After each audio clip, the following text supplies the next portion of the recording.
आत्मा, परमात्मा शब्द तो सबने सुना ही होगा। तो चलो बताओ, आत्मा हमारे अंदर कहाँ होती है? आत्मा कैसी दिखती है? क्या हमारे अंदर आत्मा होती भी है या नहीं? अब जिनको ये सब कुछ पता नहीं है, वे जान लें। आत्मा हमारे शरीर में भ्रिकुटी यानी भौहों के बीच स्थित होती है। इसी की याद में भारत में कन्याएं बिंदी लगाती हैं और पुरुष तिलक लगाते हैं। आत्मा एक ज्योति बिंदु है, एक लाइट है, बहुत सूक्ष्म। जैसे आकाश में चमकते स्टार होते हैं, वैसे ही आत्मा भी एक लाइट है जिसकी रोशनी आंखों से झलकती है। समझो, आत्मा हमारी बैटरी है। जैसे बैटरी होगी तो गाड़ी चलेगी, नहीं होगी तो बंद हो जाएगी। शरीर प्लस आत्मा बराबर हम सभी आत्माएं हैं और हम सभी के पिता हैं, परमपिता परमात्मा। जैसे हाथी का पिता हाथी जैसा होगा, चींटी का पिता चींटी जैसा, वैसे ही हम सभी आत्माओं का पिता भी हमारे जैसा ही है। एक ज्योति बिंदु जिसे हम ईश्वर गॉड कहते हैं। God is one.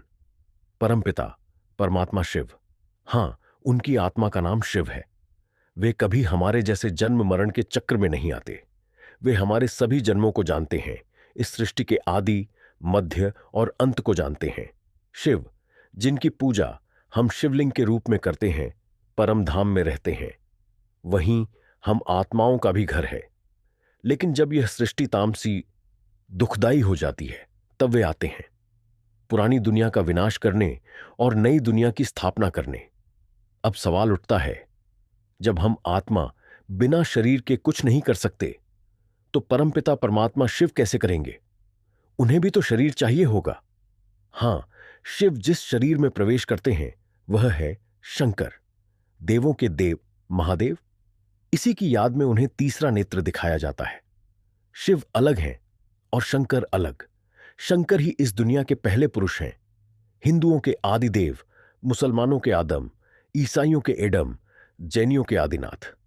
Shiv Shankar ही इस कलियुगी दुनिया का अंत करके सतयुगी दुनिया की स्थापना करने वाले हैं।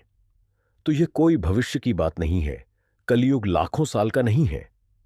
भगवान आ चुके हैं, परमपिता परमात्मा शिव आए हुए हैं। गीता में भी कहा गया है, मैं साधारण तन में आता हूं, लेकिन मूढ़ बुद्धि लोग मुझे पहचान नहीं पाते।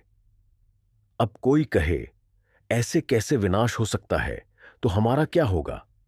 भगवान जब आते हैं तो ज्ञान सुनाते हैं, राजयोग की पढ़ाई पढ़ाते हैं, नर से नारायण और नारी से लक्ष्मी बनाते हैं और आदि सनातन देवी देवता धर्म की स्थापना करते हैं।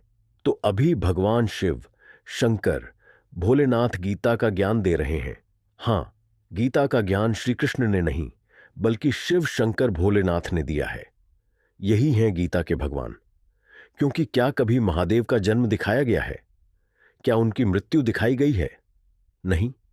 लेकिन श्री कृष्ण का जन्म भी दिखाया जाता है, मृत्यु भी। तो वे कैसे सृष्टि के आदि, मध्य और अंत का ज्ञान दे सकते हैं? इसलिए गीता का ज्ञान अभी इसी समय प्रैक्टिकल में भगवान स्वयं दे रहे हैं।